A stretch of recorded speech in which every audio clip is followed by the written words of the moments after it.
母亲怎么来了？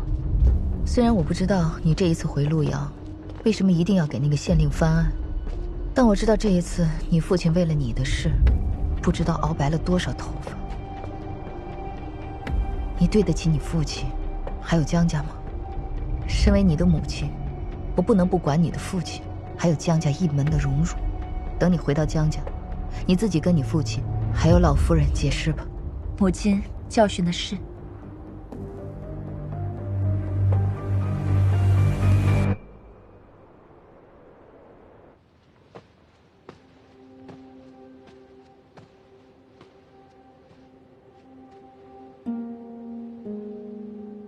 祖母，离儿回来了。回来就好，坐吧。知道你父亲为何不愿见你吗？定州一事，想必父亲为我操碎了心。离儿闯下这么大的祸，父亲一定很生我的气。你与那薛家县令非亲非故，怎么会牵扯进这么一桩案子？还带了那么多乡民回京，不惜搭上自己的性命和我江家的前途。薛县令的女儿，薛芳菲，她是我的救命恩人。当年离儿在真女堂的时候，受堂主苛待，差点性命不保，是薛芳菲救了孙女一命。竟有此事！此次去陆阳，除了探亲之外，离儿也想见见恩人，奈何恩人早逝，其父有难，我无法坐视不管。唉，二丫头，你要报恩，祖母不会拦你。只是，非要如此吗？我知道，我是江家人，我的一举一动都牵扯着江家，所以我并非有意放肆。当初我到怀乡，只是想去见见恩人。只是我到了怀乡之后，我竟然无意发现，新任县令，他目无法纪，草菅人命，鱼肉百姓。祖母，你是没有看到，怀乡好好的鱼米之乡，竟然沦落到了大白天的乡民们都不敢出门的地步，这是何其悲哀！祖母，你曾经告诉过我，祖父立下的家训，宁守一方公正，保一身忠义，不贪一时虚名。离儿正是因为是江家人，见到那些受冤受难之人，我不能坐视不管。你有此等气节，祖母很高兴。只是你大可把此事告诉你父亲，让他来处理，你也不必让自己屡次陷入险境。离儿是被逼无奈了。我刚才跟你说的那个怀乡新任县令，他是李家的人。什么？陆阳叶家古香断仪事中，有人蓄意投毒陷害叶家。此事我已经通过书信告诉了父亲，而我在陆阳也查到了线索。此事的背后十有八九就是李家。哦，那你接下来是要替罪臣翻案了？自古以来，冤假错案数不胜数，能翻案的不过寥寥。听说结了死囚，倘若翻不了案，那可是死罪呀！祖母，薛怀远贪墨卷宗我已经拿到手了，案情混乱，漏洞百出。更何况，若是薛县令有罪，又怎么会有那么多的百姓随我一起进京告御状？还有，那个李家扶持的新任县令欺男霸女，无恶不作，百姓已经对他深恶痛绝。这件事，我来跟你父亲讲。谢祖母。什么？怀乡县令真的是李家的人？不会有错的。李家和我们江家素来不和，这些年来，李家在朝内外不断培植势力，而我们江家已渐渐不如往昔了。这一点，你应该比谁都清楚。现在李家已经先出手了，难道我们还能置之不理？难怪这次李仲南要亲自写奏书，要置江离于死地。你终于想明白了。薛怀远案子如果真翻过来，确实能挫伤李家的锐气，但李仲南也会对我们怀恨在心。将来一旦有了机会，他就会疯狂地报复江家。你就是什么都不做，他李家就不恨我们了。现在是他们先挑起的，手都已经伸到叶家去了。叶家是什么人？是我们的姻亲呐。假如我们什么都不做，天下人会怎么看我们江家？李儿做事虽仅凭一腔热血，在长安门敲登门鼓，看似鲁莽，可圣上口谕将亲自督办，这就说明圣上也察觉到薛怀远一案的不寻常，这不是给了我们反攻的机会？倏然现在把李儿接回来了，我们没什么好掣肘的。事已至此，我们应该协同李儿，给李家一击才对。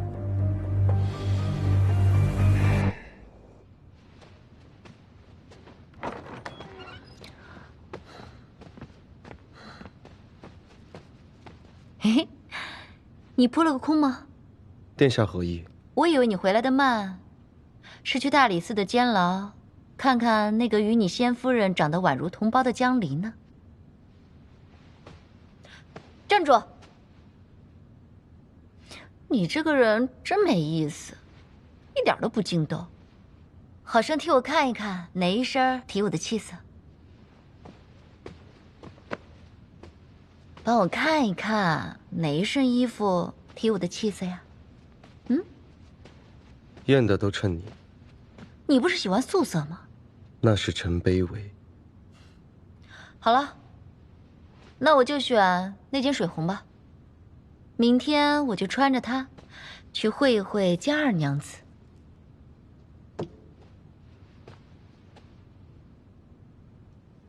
明日会审，殿下去做什么？自然是痛打落水狗了。我希望殿下不要横生事端，玩火自焚。沈玉荣，我已经忍你很久了。请殿下转身，成为殿下李秀。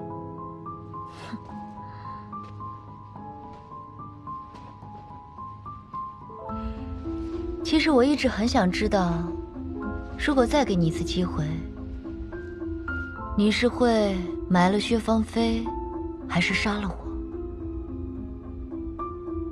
我情愿死在殿下手里。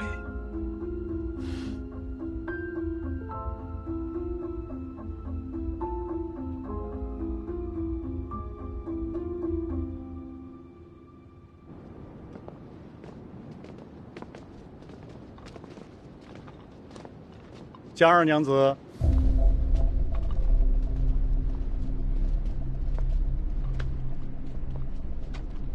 哎呀，江元白怎么没同你一起来呀？看来是在大理寺的监牢里住惯了，一个人胆量练大了呀。想必你就是李相国了。承蒙过问，如今已经从监狱出来了。哼哼，中书令素来持重，没想到他的女儿倒颇有几分勇武之气。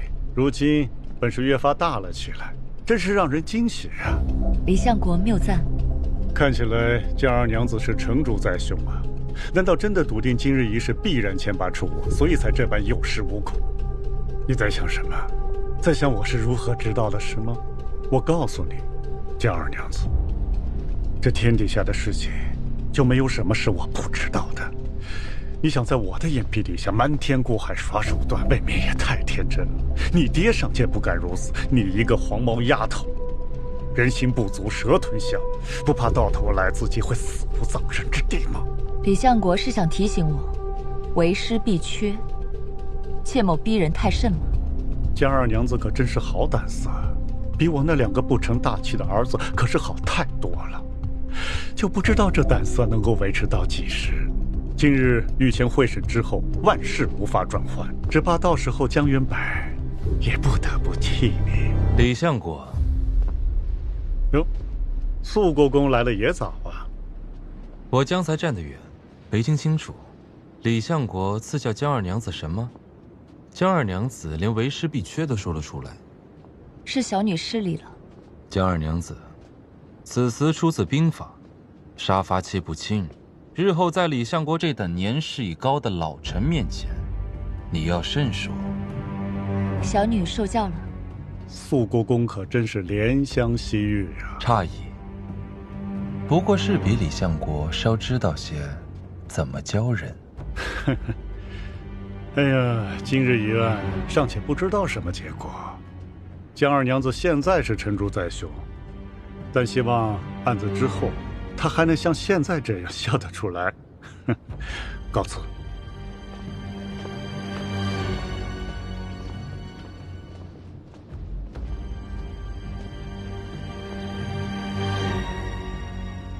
今日又多谢肃国公替我解围了。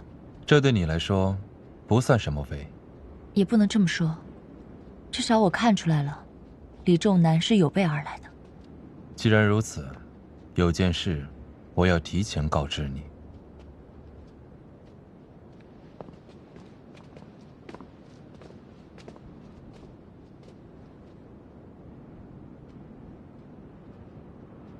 凤青松，你这颗籽儿，我还没打算拿给对面吃。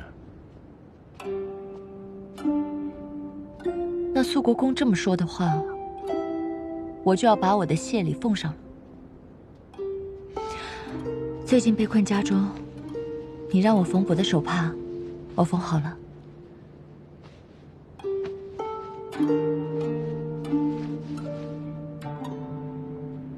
你的绣工很好。我的绣工远不及这帕子上的旧工。起初我甚至不敢下针，怕损了逝者之意。你了解过我的身世？肃国公的父亲萧将军是我朝名将，他一生戎马，举世皆知。于夫人与他伉俪情深，也是一位可敬可佩的女子。那你的父亲呢？我如何？江相国，江相国自然是殚精竭虑，爱民如子。我有话与小女嘱咐。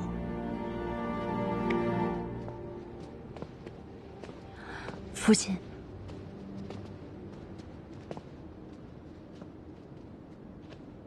受苦了。女儿以为父亲不会原谅我了。你始终是我的女儿，你的想法，你祖母都跟我说了。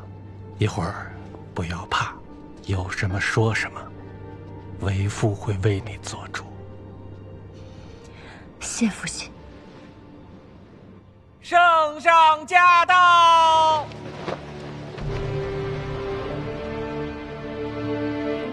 臣恭请圣安。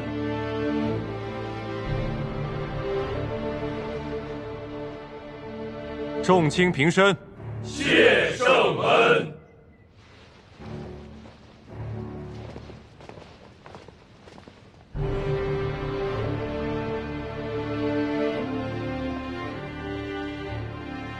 怀乡县令薛怀远贪墨一案，本由州府审定结案，交卷宗于刑部，归案封档。现因怀乡百姓联合治案，为其申冤，陛下体恤百姓之情，是刑部差案发还大理寺，由大理寺卿主理，会同刑部二部共审。今日庭议，由陛下亲督。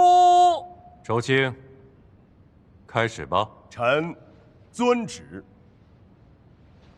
传江二娘子。传江二娘子。传江二娘子。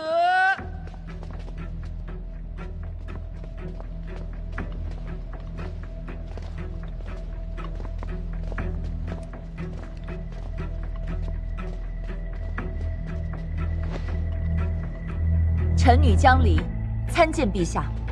起来说话。谢陛下。江二娘子，你带怀乡百姓进京，可是为了怀乡县令薛怀远贪墨案而来？回大理寺卿，半年前，怀乡县令薛怀远被其县衙官差冯玉堂出手，贪墨腐淫，经刑部审定后判了斩刑，入狱待斩。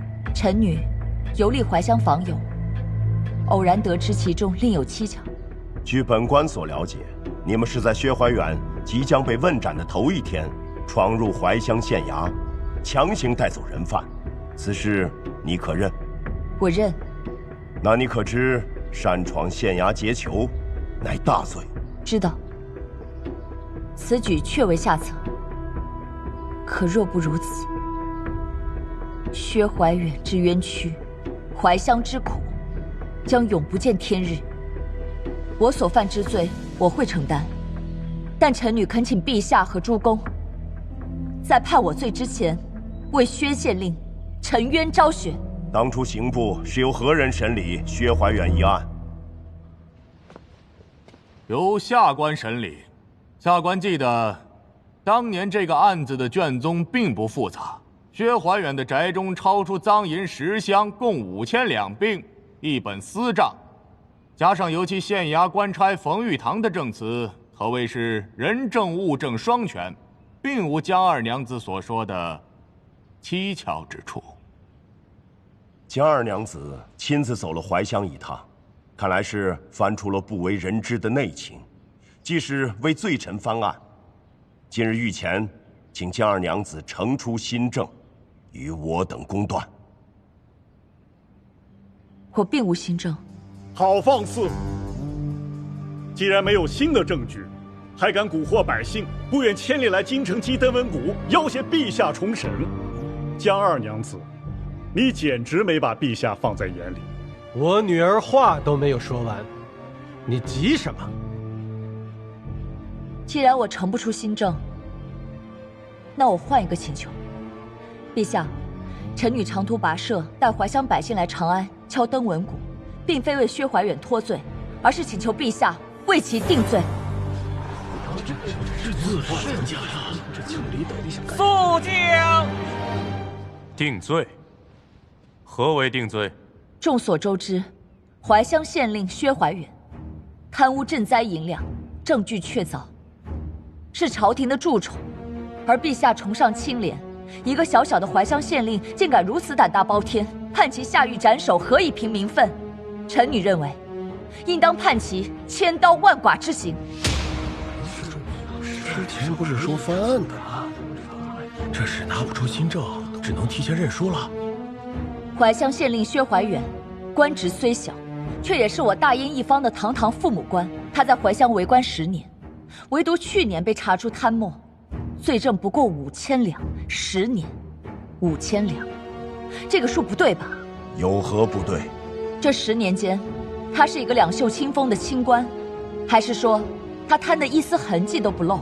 还是他勾结歹人，私运赃银，最后剩下的5000两不过是个零头？那更多的赃款去了何处？当年刑部没有查，卷宗里也没有记，许是他又做了贩卖军马之用，如此又有了通敌叛国之嫌，大理寺卿不究而杀，细想之下，不后怕吗？自然纠察，但重查此案卷宗，无新证可论，该当如何？正因如此，臣女才会带怀乡百姓进京。臣女请换人证。准。传人证。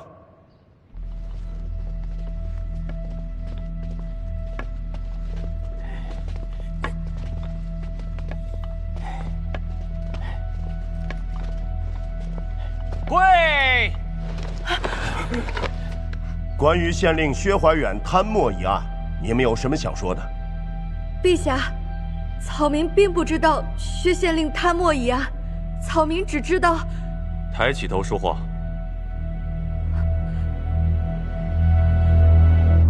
草民只知道，如果不是因为薛县令，我们母女俩只能被人欺辱，无处安身了。草民的丈夫死后，草民一个人带着孩子，在我们最难的时候，薛县令他甚至用自己的俸禄补贴我们。何君，帮着收拾一下，要有人敢来欺负他的话，就按律惩治。是。平安，快去谢谢薛县令，快！啊，谢谢薛伯伯。好了好了，没事了，以后没人敢欺负你了。啊，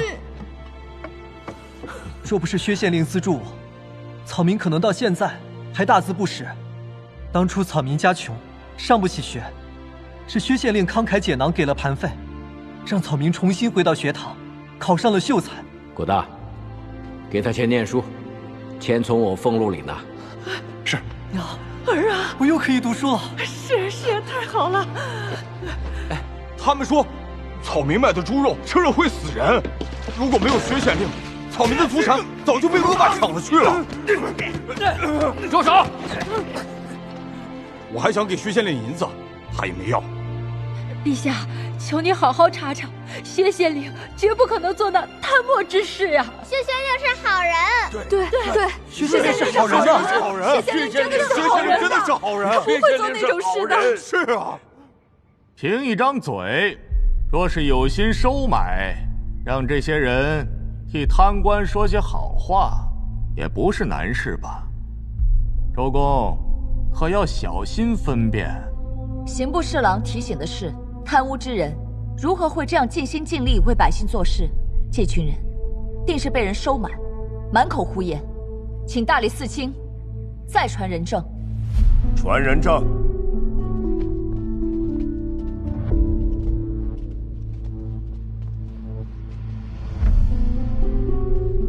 跪！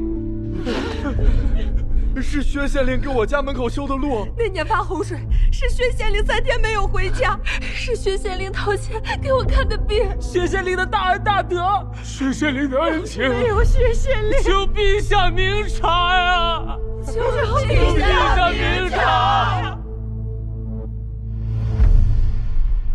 这桩桩件件听起来甚是感人呐。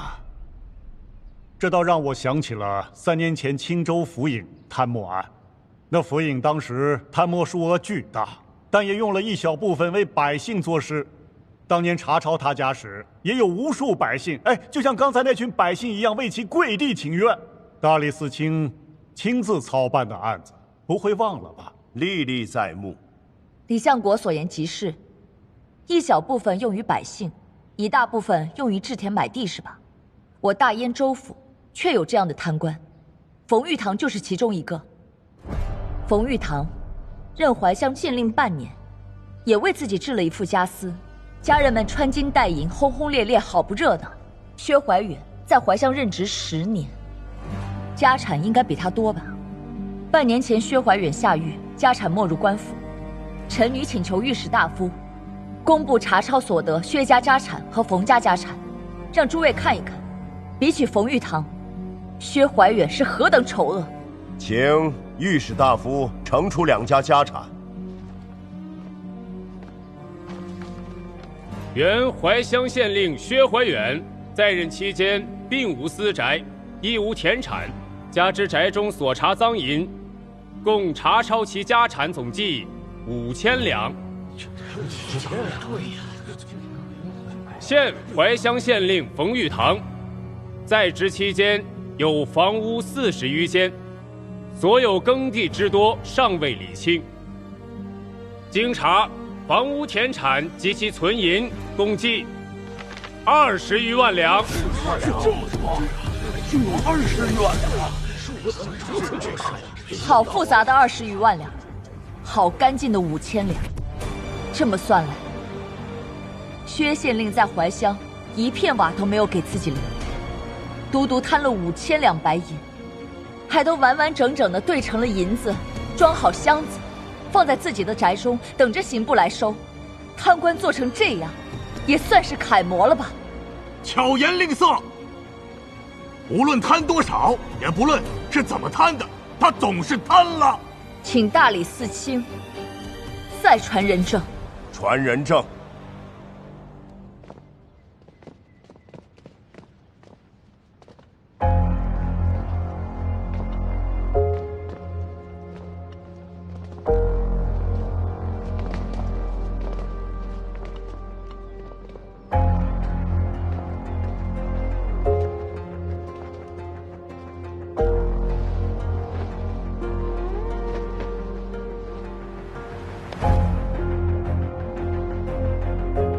陛下，我们都是薛县令在任期间怀乡的官差。薛县令在怀乡待了整整10年，没有任何贪污行为。他被冤入狱后，我们这些知情者全被关到了矿山。陛下，我们愿以生命作保。以上所说，如有半句谎言，当诛九族。我等愿以生命作保，如有半句谎言，当诛九族。我们愿以生命作保，若有半句谎言，当诛九族。我们愿以生命作保，若有半句谎言，当诛九族。我们愿以生命作保，若有半句谎言，当诛九族。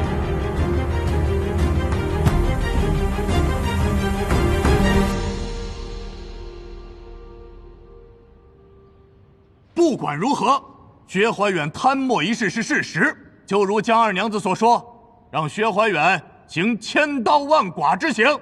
慢，江离，你继续说。怀乡县令薛怀远有罪，罪在上任10载，除了贪污赈灾银两之外，淡泊寡欲，诚心如水，洗手奉职，清风俊洁。世上难有这样的贪官，所以他在任期间定有更多不为人知的筹谋和歹行。在任期间，他的钱去了何处？兴水利，建阡陌，收民心。他这是要把京城锦衣玉食、坐拥良田1000万亩的闲官们置于无地自容之境。他这是无耻，是狂妄。薛怀远之罪，的确罪无可赦。臣女恳求陛下，治薛怀远千刀万剐之刑。如此说来，薛怀远并无罪过，反倒有功。臣女再恳请，待怀乡县令薛怀远上殿。薛怀远也是人证，臣女想请陛下看看薛县令如今的模样。准。传薛怀远。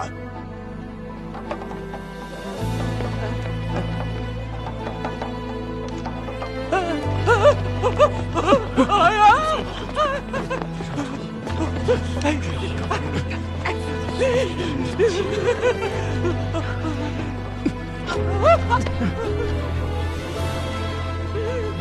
陛下，此人就是怀乡县令薛怀远，因其被冯玉堂关进地牢，受尽百般折磨，如今已神志不清，形同小儿。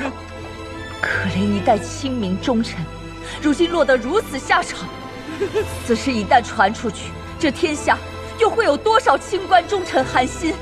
又会有多少人愿忠心耿耿效忠陛下？大胆江离，竟敢质疑陛下！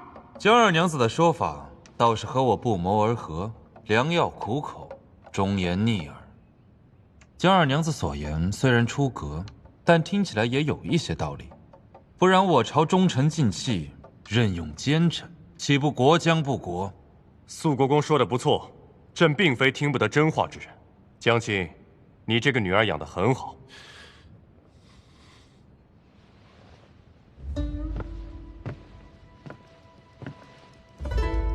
如此清廉爱民之人，竟被诬告成罪臣入狱，如今落得这样凄惨，这是朕之过，亦是大燕的损失。是臣等治罪。平身。韦乾，你错判冤案，你可知罪？臣罪该万死。朕竟不知天子之下，竟有冯玉堂这等人陷害忠良，猖狂至极。周德昭，朕命你重查薛怀远贪墨案，凡是参与陷害薛怀远者，严惩不贷。臣遵旨。江离，你有勇有谋，再次让朕刮目相看。谢陛下。平身。这薛怀远一案的内情已经查清，江二娘子劫囚一案，周公一并议了吧？陛下，臣的女儿确实行为无状，但刚才听完薛怀远一案的实情之后，臣实不忍吃他当日之举。良臣枉死，不是良臣一人之难，而是一朝臣心之难。臣的女儿虽然犯下大错，但她却救了臣也救不了的良人。今日在大殿之上，臣也惭愧。我等惭愧，我等惭愧，我等惭愧啊！我等惭愧，我等惭愧，我等惭愧，我等惭愧，我等惭愧，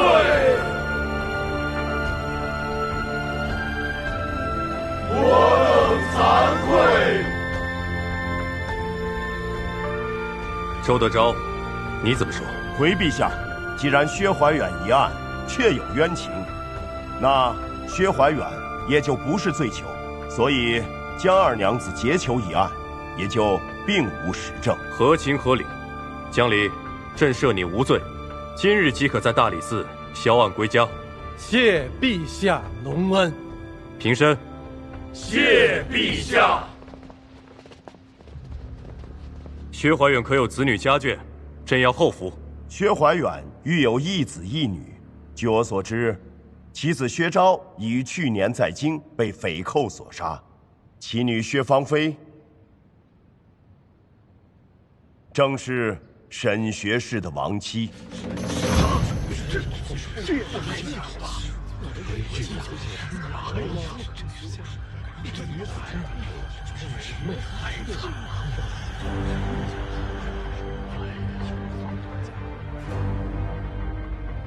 臣当初得知丈人贪墨，万分错愕，如今知晓，竟是被奸人所害。回想起来，痛心疾首。岳父，岳父，您受委屈了。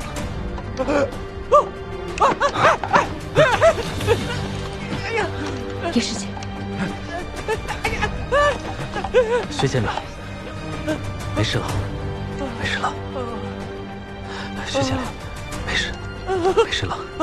沈学士见谅，你同薛县令许久未见，怕是他已经认不得你了。周公，薛县令受到惊吓，不知可否让我先带他回去歇息？下去吧。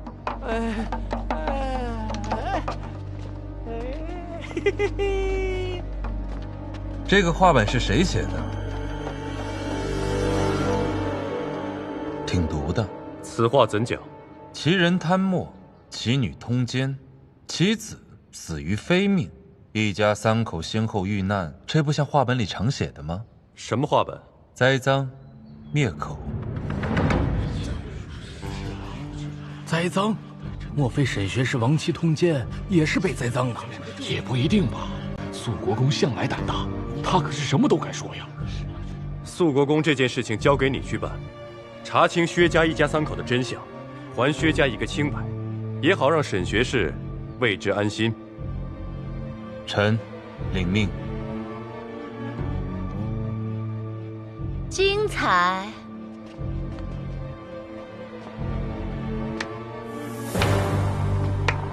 实在是精彩，这么精彩的廷议，陛下怎么不叫我呀？查案并非儿戏，你来做什么？自然是有要事禀告。这江家二娘子能言善辩，终究是把薛家的案子给翻过来了。可惜陛下为了忠臣被陷害，义愤填膺的同时，有没有想过自己也被人当驴一样给戏耍了呢？婉宁，切莫妄言。说来也巧，过去曾听说沈学士的夫人乃怀乡第一才女，我便心生好奇，前去一看，果然沈夫人的样貌独特，确是世间少有。所以当我见到江二娘子的时候，着实大吃一惊，因为她和薛芳菲长得一模一样。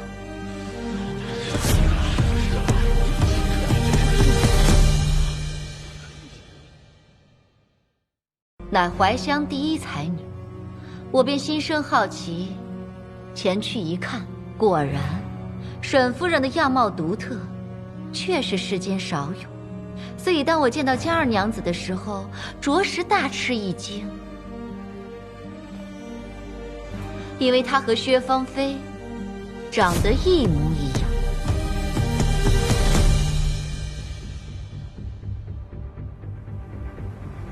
陛下，你可曾听说有2个非亲非故的人，却长得一模一样呢？这世间既然有一家3口同时被灭门的巧合，那2个长得一样，也不算巧合吧？我只是可怜那个在真女堂住了10年的江二娘子，好不容易修行结束要回江家了，却遭某人残忍杀害，就连江二娘子的亲生父亲钟书令，恐怕也被蒙在鼓里了吧？长公主殿下，此话何意？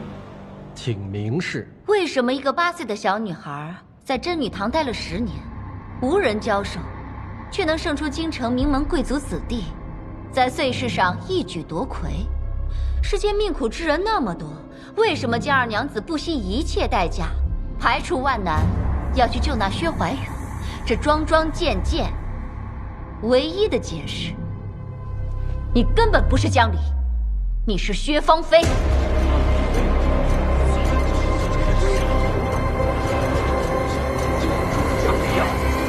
这可是欺君之罪呀！对，欺君之罪啊！这可是大罪呀！怎敢这么欺骗？长公主殿下，若我是你口中所说的薛芳菲，那跟随我进京告御状的怀乡百姓怎会不知情？薛芳菲在怀乡长大，怀乡百姓自然不会认错。长公主可以派人去问一问，看看我究竟是薛芳菲还是江离。能跟你进京一起告御状的人，自然都是提前串供好的。若是你不介意严刑逼问，我觉得倒是可以一试。敢进京告御状的，都是将生死置之度外之人。长公主如今还要他们再受磨难吗？大家都看看，他还是护着怀乡的人。陛下，臣女和怀乡百姓费尽千辛万苦，才让一个好官免受冤屈。臣女不知我的长相如何得罪了长公主，她竟要如此咄咄逼人，拿一个已逝之人，想要置我于死地。江二娘子反咬一口的本事，可真厉害呀！只是我对你的死活不感兴趣，我只是为钟书令叶员外，还有那些被你耍得团团转的人鸣不平。尤其是陛下，免去良臣之心如此之诚，令人动容，可惜到头来不过是被人利用了。薛怀远一案刚才已经查清，臣女所言句句属实，不知道长公主口中所说的利用是从何处而来，亦或是长公主是从何处听说我是薛芳菲这种荒谬之言？别急啊，等一下就让你见见你的老熟人。大理寺卿，也宣一宣我的证人吧。宣证人。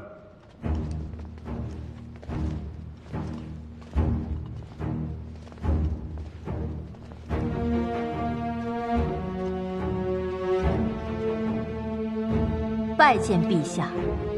这位是？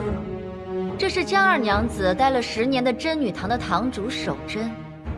虽然守贞与人通奸被陛下严惩，但是这江二娘子的欺君之事也是大事，所以我便从牢里把这守贞堂主给借了出来。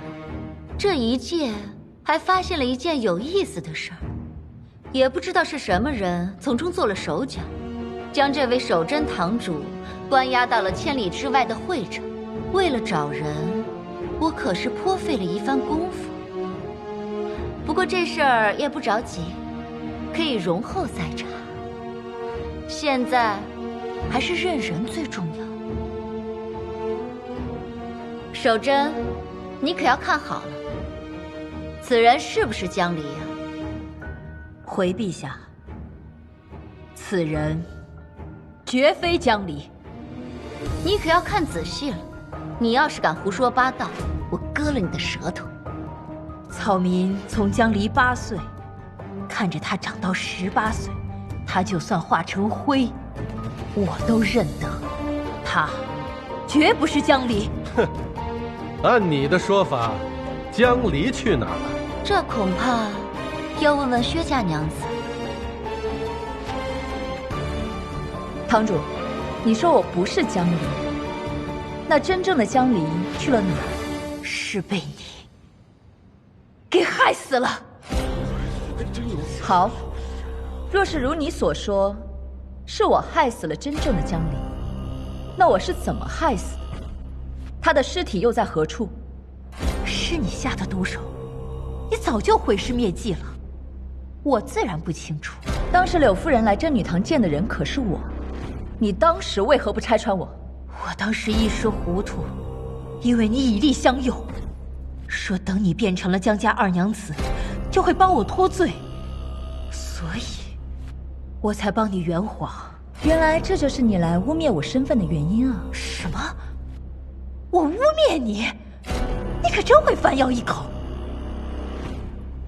陛下，这个真女堂堂主德行败坏，曾经与人私通，这样一个人说话自然不可信。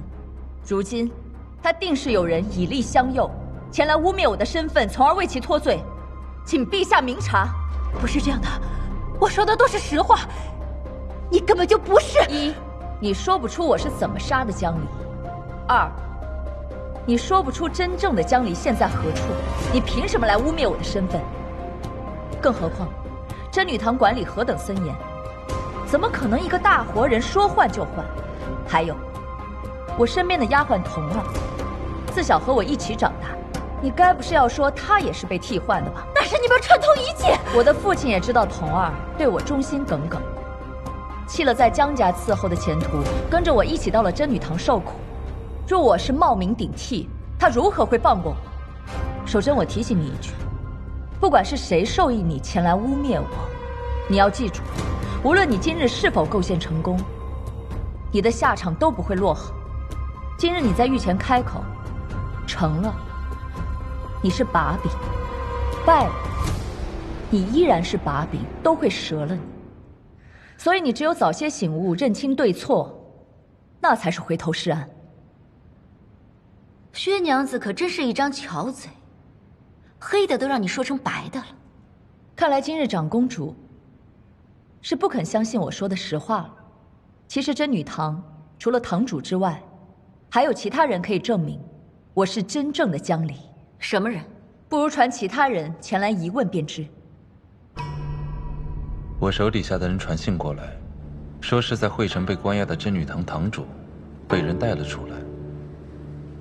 看来今日有人来者不善。多谢苏国公告知。想好如何应对了吗？我手下无人可用，不知苏国公可否帮我找一个人？谁？一个真女堂的真女。告诉我名字，我让陆琪去找。再帮我给她捎一句话。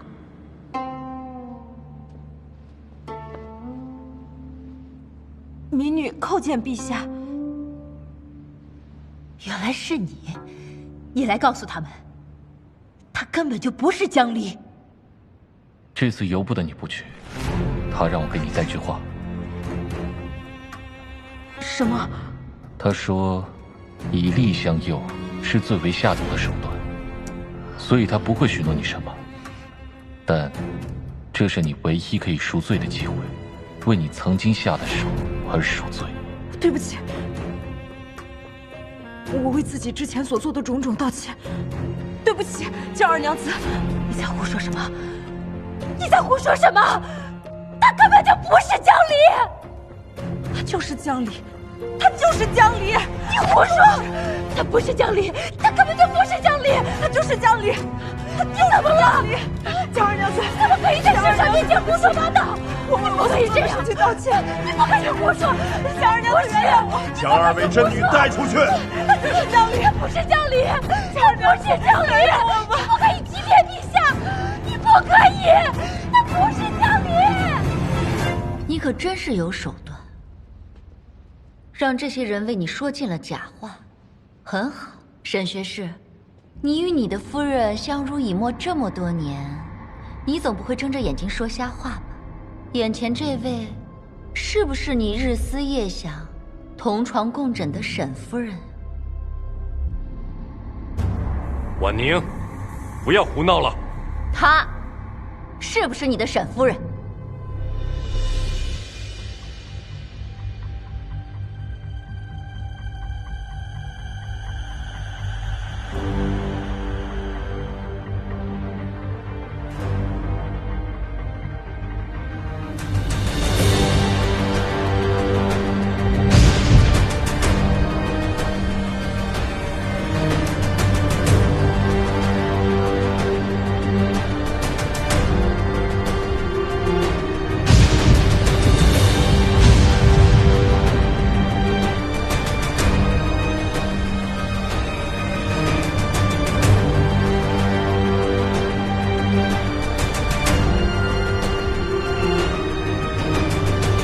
不是。沈玉茹，你说什么？她怎么可能不是薛芳菲？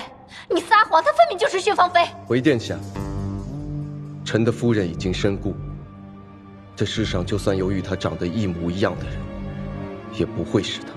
沈玉茹，你瞎了吗？你自己的夫人你都认不出来？还请长公主殿下慎言，莫要在御前失仪。臣不可能认不得自己的夫人。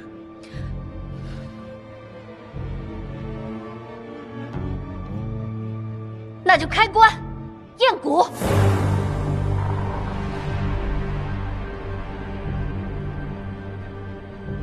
亡妻身故于山中，臣无处为她寻骨，只能替她垒一座衣冠空坟。请问长公主殿下，验什么？谁说我要验薛芳菲的遗骨了？薛芳菲就站在这里，而真正的江离早就被他杀了，埋在青城山上。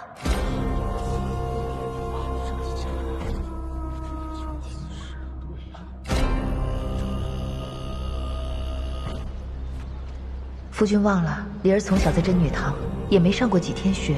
方正中见比例，平直中又显锋芒。自古百姓给罪臣翻案，就如同以民告官，以下犯上，太不知天高地厚了。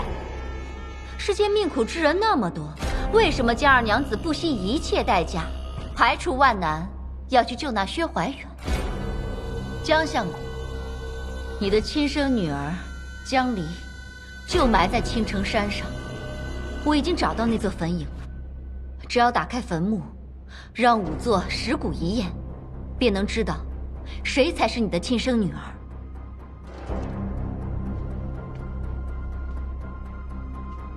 父亲，看来今日长公主是不肯放过我了。来人，即刻前往青城山，将那遗骨带回来。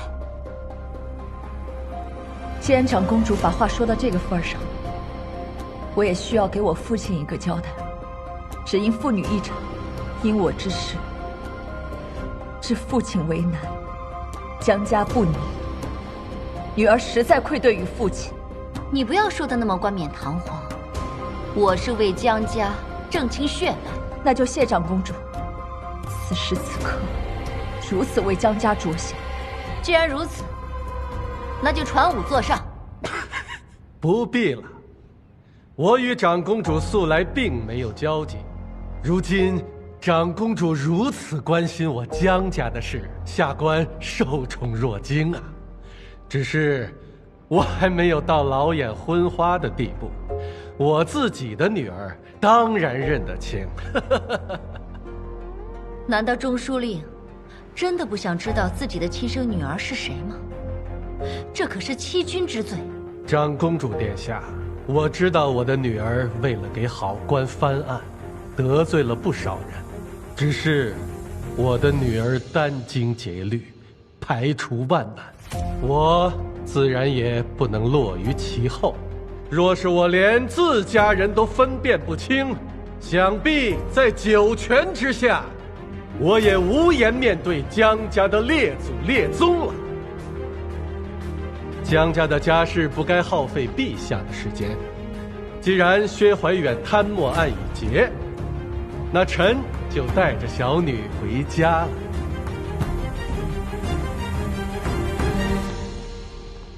江相国，今天这蛊，我一定要验。够了！陛下，你是天子，你怎么能容忍这些人如此蒙蔽你？你的天威何在？婉宁，朕已经很忍耐你了，再继续下去，你就是大逆不道。今日为好官平反的好心情全被你给搅和了。你今日目无公归，在朝堂上肆无忌惮，你错得离谱。来人，把长公主带回公主府。放手！你放开我！放开！放手！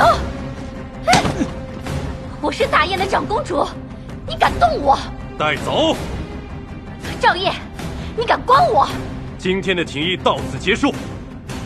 长公主若是不从，便是抗旨。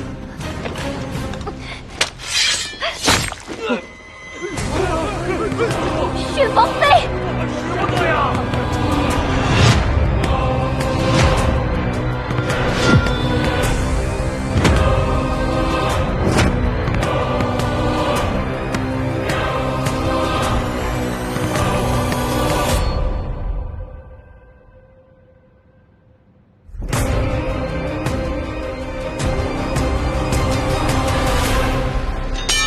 宣恒，你大胆！从今日起，没有朕的命令，长公主不得踏出公主府半步。今日廷议到此，会场。薛芳菲，你给我等着！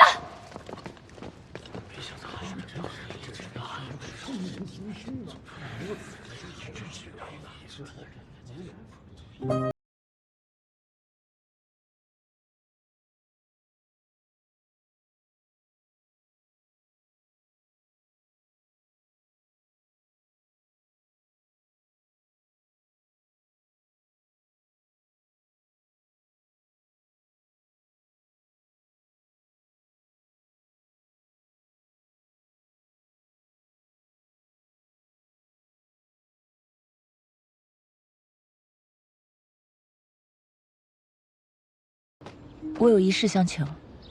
你说。随我一同进京的薛县令旧部下们，还有怀乡的百姓们，都在叶世杰的宅中。既然是我把他们带来的，亦该善始善终。我要把他们招待好再送走。我现在要去一趟叶家。出了这么大摊子事，你肯定是要去善后，处理完回来便是。到时候，我们也该好好谈谈了。是，父亲。你记好，你是江家的女儿。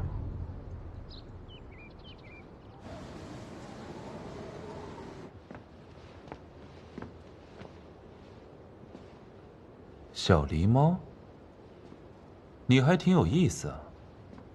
全城百姓都在赞誉你。为冤案昭雪，为百姓伸冤。你不在外面接受赞赏，来我这里做什么？怎么了？我想求你帮个忙。什么忙？青城山上有一个坟，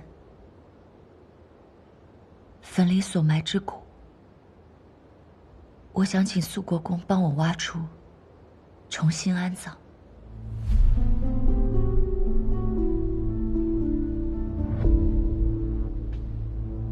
里面埋的是谁啊？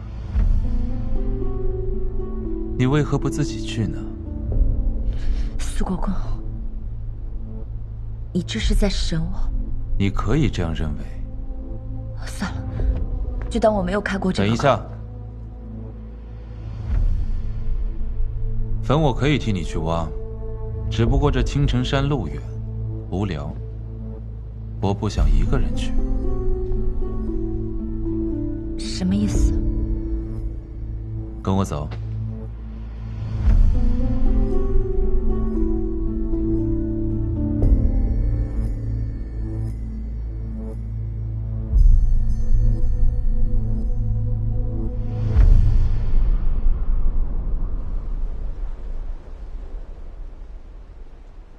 你为什么非要带我来？我猜，你会想要来这里告个别。我只想忘了这个地方。既然想要忘了这里，那为什么要移走呢？明知故问。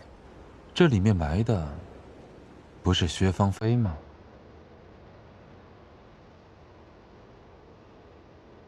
薛芳菲，在世人眼中是个不干净的女子。她已经活得很惨。如今长公主已经有了起坟的念头，我一定要把她的尸骨移走。我不想别人再来打扰她。那你呢？我也不想打扰她。她明明是个很干净的人，她明明是个好人，她以为自己所爱的是个良人，她只想和他好好的生活在一起。为此，她把一切都给了出去，包括她自己、亲人。可到头来，她却孤独地躺在这冰冷的地方。还有呢？她明明是个身份高贵的女子，她明明是个好娘子，她明明没有弑母杀弟，她明明只想回家。为此，她在青城山等了整整10年。可到头来，她也躺在这个地方。是我没有保护好她。你已经做得很好了，他不会怪你。你为薛家平反，又逼江原柏不得不认可他的女儿，又为怀乡百姓伸了冤。作为一颗棋子，我对你很满意。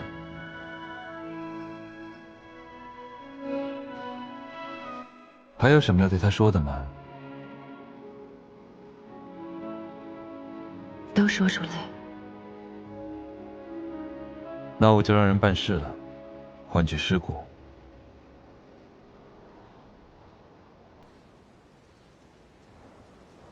苏国公，谢谢你，帮我保住了阿离。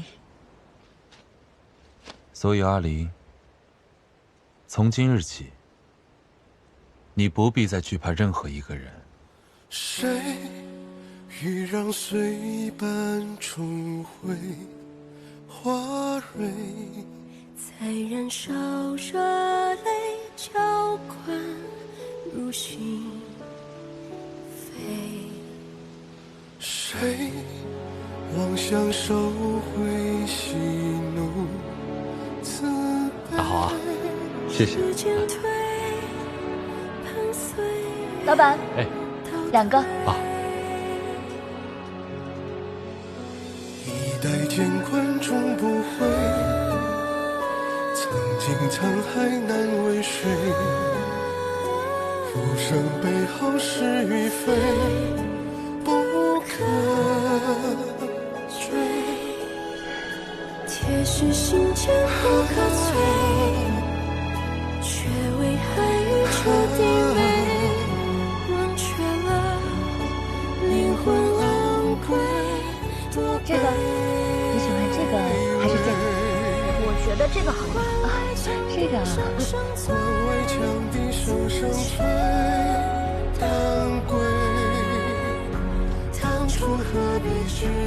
江二娘子，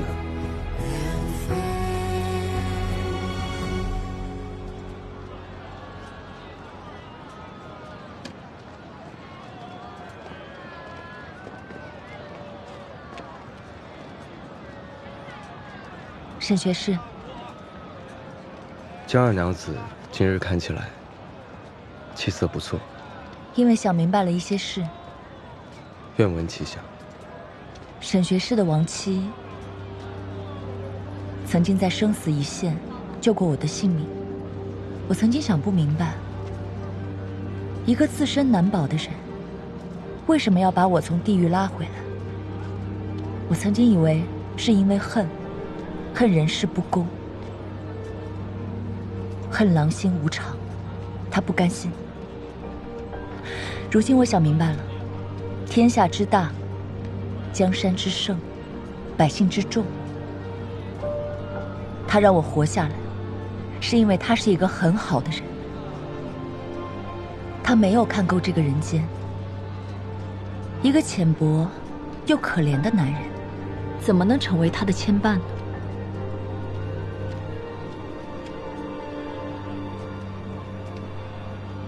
他真是这么想的吗？你会知道的。如果没有快乐的记忆，怎能穿越悲伤的境地？两句冰冷无情的身躯，牵着手，是否能度过雪季？爱之深不见底，可否埋葬昨天的叹息？活下去，耗尽所有勇气；爱下去。